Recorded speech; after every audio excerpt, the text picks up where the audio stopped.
Mikrofonu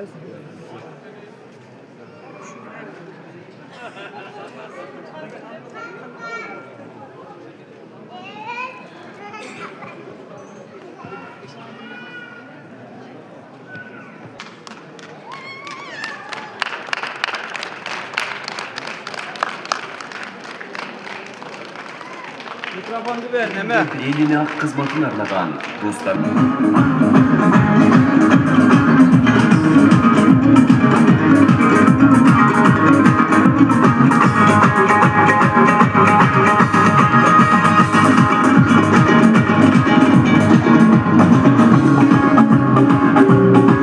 Assalamu alaikum, hurmatlı Bel Karagaç ayılının turgundары. Ошондой эле аксакалдар, аталар, энелер, карындаштар. Бел Каргач айыл өкмөтүндө жолугуп турганыма кубанычтамын. Сиздерге биринчиден адам баласына эң кымбат болгон ден соолук каалайм. Менен тынч болуңуздар. Ийгиликтер көп болсун. Эгерде ден соолугуңуздар чың болсо, үйүңүздөрдө тынчылык болсо, шайлоо дагы болот, той дагы болот, баардыгы болот. Өзүңүздөр билип көрүп тургандай 10 ноябрда үгүт иштери башталды. 30 ноябрда сиздер менен бирге жеңиш менен майрамдап, Аллах Таалам насип кылса 5 жыл сиздердин болгон Бел Каргач айылындагы көйгөйлөрдү, орчундуу маселелерди жогорку кеңештин трибунасында көтөрүп, маселелерди бирге чечкенге сиздердин алдыңыздарда сөз беремин.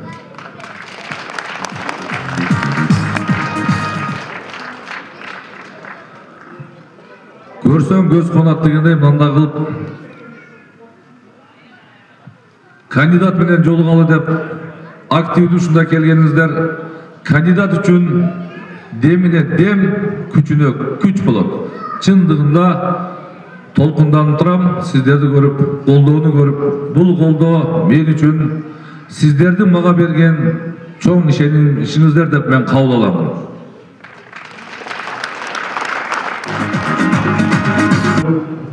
Насип кылып ошол жерге кайрадан чакырылыштын депутат болуп барсам, көтөрө турган, айта турган маселелер көп.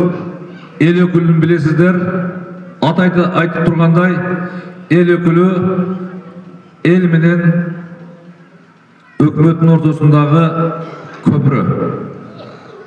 Урматтуу президентибиз Садыр Нуркожоевич айткандай, депутат жол салбайт, көпүрө салбайт, мектеп салбайт, больница салбайт, балабакча салбайт.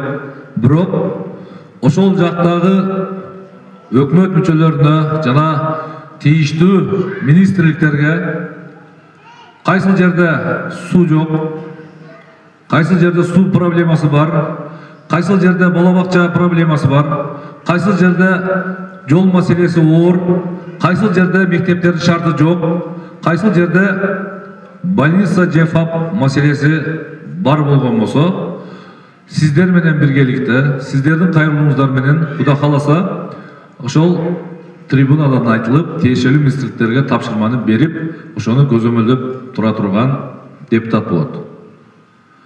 Ал жерге баргандан кийин жалкоолук кылбай, ар дайым иштен калбай, пленардык жыйындарда, чоң жыйындарда, комитетте болгон жыйындарга катышып, тынымсыз эмгек кылыш керек.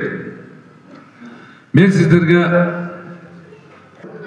кулдуңуздар бар, алдагы өзүнүн депутат болом деп элге таразыга түшүп турган кербези. Ал энибизге дагы ийгилик каалайм. Аллах Таалам пешинебиз. Элдер, адамдар, инсандар себепчи гана болобуз. Ошого Кудай буйруса шайлоо күнү ынтымакта, биргеликте майрамга баргандай ишенимди көрсөтүп, özüңүздөрдүн ата журт, кайны журт, тага журт, куда сөөк, коло комшу, дос жар баарына түшүндүрүштөрүнү жакшы айтып бересиздер деп ойлойм. Кандидаттардын бардыгы менин ойлошумча келип кетти. Эл менен канчалык деңгээлде жолугушту, мен ага баа бере албайм, баа бере турган сиздерсиздер. Ошондой эле бир четинен азыр айтып өтпөсөм болбой калат. Отчет катары 1 жыл 6 ай депутат болдум.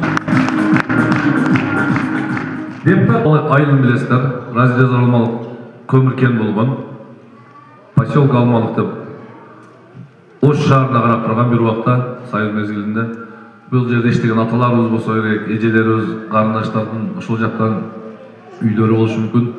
Суу маселеси ал жерде өтө оор. Оштон таш өтүшөт, сатып алып өтүшөт.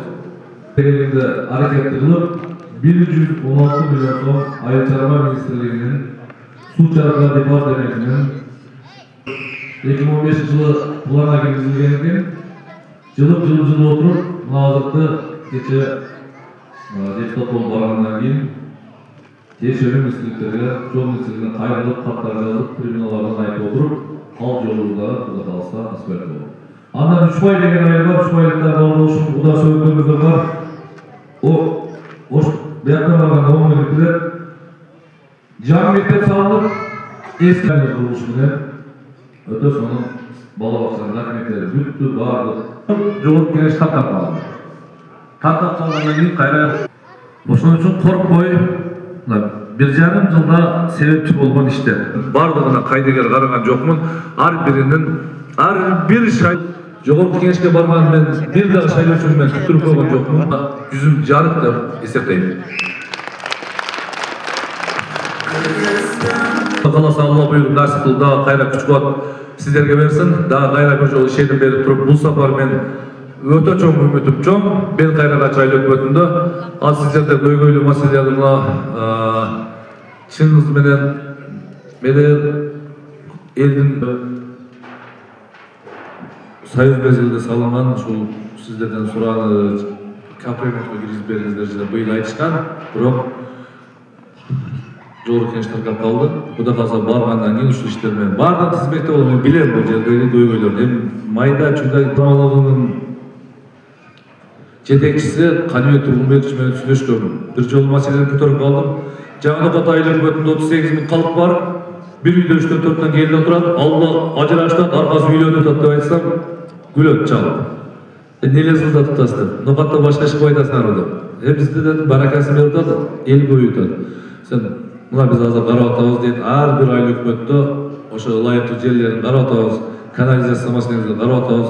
Быйылкы жылда карап өтөбүз. 25-26дан алгачкы ипотекалык үйлөрдү кайсы жерде, кайсы айыл өкмөттө жерлер бар болсо, трансформация боло турган трансформация кылып баштайбыз деп айткан.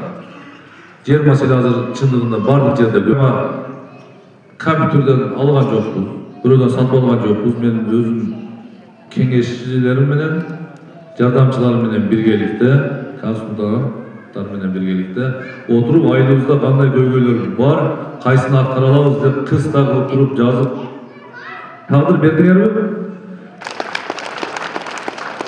Элдин убактысын үнөмдөйлү деген максат. Эми бул жерге кандидаттын программасын угайлы, кандидаттын сөзүн угайлы, кандидаттын менен жүзмө-жүз көрүшөлү деп келди да, баягы дидарлашуу болчу. Мен эми бул жерде эмне айтам? Бул жерде жаркырап энелерибиз турат, эжелерибиз турат, карындаш жеңелерибиз турат. Аял заты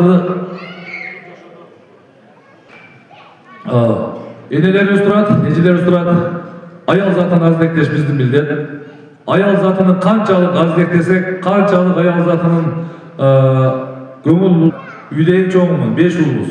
Өзүм 5 балалуумун, 3 кызым, 2 балам бар. Тамекинин ичинде чоңойгонбуз. Бу жерде мен жакындан билген, бу жерде Сырга деген эжем бар, дагы мен болбодум. Апамы мен да болгом, атам да болгон. Тугаңыздар мындайча айтканда, ушу мага кайсы бир үйдө кандай маселе болсо, ар бир үйүңүздөр, ар бир шайлоочунун маселесин көйгөйүн чечиш менин милдетим. көйгөйлөр чыгып турат экен. Аларды да бирге тыңлабыз. Ушул айдыңыздарда кандай көйгөйлөр, кандай маселелер, кандай biz жасай турган иштер болсо, сиздер менен эртең кайра Кудай кааласа депутат болуп келип. Bek oğlum, seni etin işe çıkarım deyip kandidatlarını koy. Daim şu özünün işinde batkarıp, elin işini çıkar. Layık olup жүрсөң oldu, biz daha seni kolda veremiz. Şöyleyim çakışına, biz daha kolda veririz değil mi? Rahmat Ece. Şu kol veringizler, şu kolda verirsin dep geldik. Просто bir nerseni aytıp koyayım ben hazır Ece. Ece hazır. Bir